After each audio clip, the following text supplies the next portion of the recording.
Banjir adalah salah satu bencana alam berupa daratan yang tergenang oleh air karena volume dan debitnya berlebih.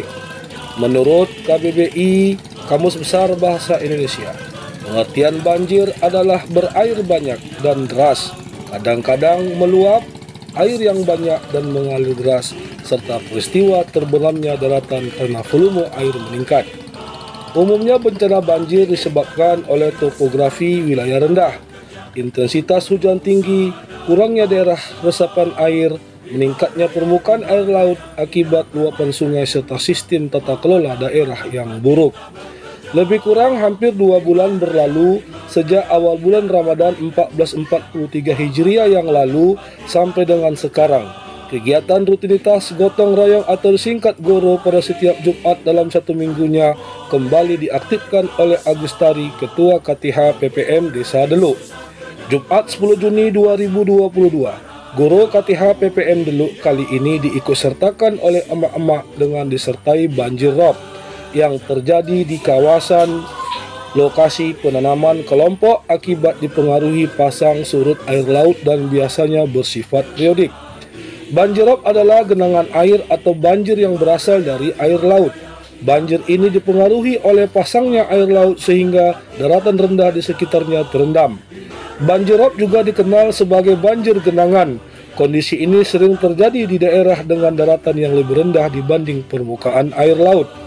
Jika dibandingkan dengan jenis banjir yang lain, air rob biasanya lebih jernih dibanding banjir bandang atau banjir dari luapan sungai. Selain itu, banjir jenis ini juga mempunyai ciri berbeda, meliputi waktu terjadinya, warna air, musim, serta kondisi daratan. Oleh sebab itu, penanganan masalah rob juga berbeda karena karakteristik banjir ini erat kaitannya dengan faktor alam dan tata kelola wilayah yang kurang baik. Jika banjir umumnya disebabkan oleh curah hujan tinggi, daerah resapan air kurang, serta luapan air sungai dari hulu ke hilir, maka rob tidak hanya dipengaruhi faktor tersebut. Terdapat pemicu lain yang menjadi penyebab banjir rob meski tidak secara langsung. Antara lain pertama, pemanasan global. Sudah bukan hal aneh jika pemanasan global menyebabkan berbagai dampak bagi bumi, termasuk memperparah banjir rob. Pemanasan global adalah peristiwa alam yang membuat rata-rata suhu dunia meningkat.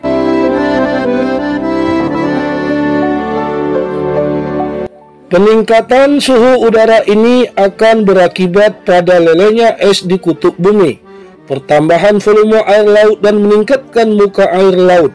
Kenaikan muka air laut akan menyebabkan banjir rob semakin parah ketika air laut pasang dan masuk ke daratan.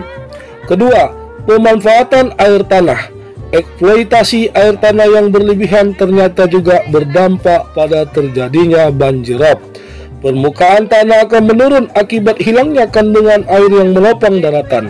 Hal ini juga diperparah oleh maraknya budidaya tambak udang tanpa izin di daerah pesisir yang tinggi, sehingga kebutuhan air kolam juga meningkat. Ketiga, penurunan daratan. Kondisi daratan yang lebih rendah dibanding permukaan air laut akan berdampak pada aliran air yang seharusnya menuju laut berbalik dan menggenangi daratan. Penurunan muka tanah dapat terjadi karena pengambilan air tanah yang berlebihan.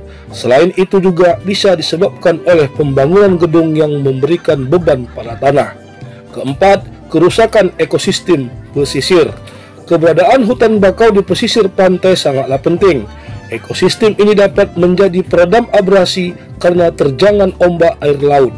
Selain itu, kawasan ini juga bisa menahan gelombang pasang air laut.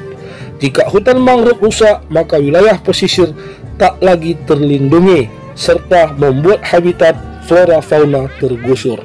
Kelima, topografi wilayah. Topografi adalah keadaan wilayah alam yang dimiliki suatu daerah. Daerah yang berada di tempat rendah cenderung berisiko terjadi banjir dibanding wilayah tinggi seperti pegunungan. Ketinggian daerah yang berada di bawah permukaan air laut akan menyebabkan genangan air tidak bisa dialirkan ke lautan. Keenam, fenomena pasang air laut. Pasang air laut adalah peristiwa akibat pengaruh gravitasi bulan. Kondisi ini terjadi pada saat bulan purnama dan bulan baru. Faktor pasang air laut sulit dihindari karena di luar kuasa manusia. Hal ini pula yang menjadikan air rob sebagai banjir langganan bagi daerah-daerah pesisir. Ketujuh, alih fungsi lahan. Penggunaan tanah rawa dan area lain yang secara alami menjadi penyeimbang lingkungan menjadi pemukiman juga menjadi penyebab banjir rob. Kawasan yang harusnya menjadi daerah resapan air justru dibangun perumahan, jalan dan kawasan tambak udang tanpa izin sehingga mengganggu resapan air tanah. Kondisi akan semakin parah jika rob disertai dengan curah hujan tinggi. Kedelapan, penyempitan bantaran sungai. Bantaran kali atau sungai yang menyempit merupakan penyebab banjir rob. Volume air yang meningkat tidak lagi dapat ditampung oleh sungai sehingga menggenangi area pemukiman warga. Kesembilan, kebiasaan membuang sampah. Yang kesepuluh, sistem drainasi buruk. Sistem tata kelola wilayah pesisir harus memiliki drainasi yang baik.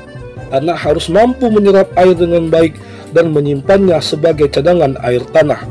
Ketika drainase tidak optimal, maka berdampak pada genangan air yang semakin parah. Dampak dan ancamannya adalah keadaan yang masuk dalam kategori bencana.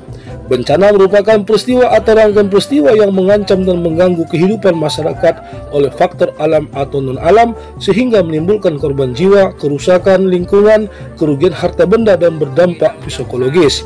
Bisa diantaranya pertama, kerugian materi, kerusakan sarana dan prasarana, lingkungan kotor dan kumuh, penularan penyakit, mengganggu sistem transportasi, dan berikutnya kekurangan air bersih dan sebagainya. Agar kehidupan sosial masyarakat tidak terus terganggu oleh kondisi banjir pasang besar air laut ini, maka perlu dilakukan tindakan pencegahan. Untuk mengatasinya diperlukan kerjasama yang baik antara pemerintah daerah serta warga. Contoh langkah penanggulangan banjir rob antara lain, pertama, pemanfaatan teknologi untuk mengatasi rob dapat dilakukan dengan melakukan pemanenan air hujan, pengoperasian pompa, serta pembangunan bendungan di area pesisir. Kemudian, pembuatan bendungan laut yang disertai dengan tidal gate atau pintu air yang berfungsi untuk mengatur pasang surut daerah muara yang cukup lama diharapkan oleh masyarakat dusun pesisir Desa Delu ini yang sebagian besar penduduk setempat memiliki kawasan perkebunan dan pertanian. Tujuan sistem ini adalah mencegah dan mengurangi volume air laut masuk ke daratan, khususnya daerah perkebunan dan pertanian milik masyarakat setempat. Banjir rob adalah jenis banjir yang sulit untuk diatasi, bahkan telah beratus-ratus tahun suatu daerah menjadi langganan air rob dan hingga saat ini belum menemukan solusinya. Akan tetapi berbagai upaya yang dilakukan setidaknya meminimalisir area berdampak sehingga menekan kerugian bagi warga.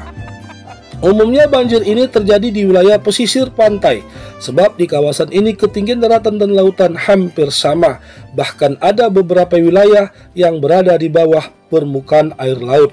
Salah satunya dusun pesisir Desa Delu ini yang menjadi langganan banjir pasang besar air laut. Oleh karena itu, pada kegiatan Goro Jumat 10 Juni 2022, KTH PPM Delu melakukan kegiatan program pembangunan pembibitan nursery mangrove. Rehabilitasi untuk ekosistem mangrove yang dilakukan oleh KTH PPM Desa Delu ini juga sebagai bukti kesiapan kelompok untuk menyukseskan program kegiatan padat karya penanaman mangrove tahun 2022. Di antaranya mempersiapkan ketersediaan bibit. Jumlah bibit yang dibutuhkan untuk kegiatan penanaman sesuai ketersediaan bibit yang ada di lapangan. Selain itu, ketersediaan bibit juga dipengaruhi oleh bulan-bulan tertentu sehingga perlu adanya upaya menjaga stok bibit di lapangan. Proses pembibitan mangrove sangat diperlukan karena menurut penelitian peluang hidup mangrove yang melalui tahap pembibitan lebih besar daripada yang tidak melewati tahap ini. Salah satu rehabilitasi kawasan mangrove selain kegiatan penanaman mangrove, kegiatan pembangunan pembibitan mangrove juga merupakan bagian dari proses rehabilitasi kawasan mangrove di daerah pesisir Desa Delu ini.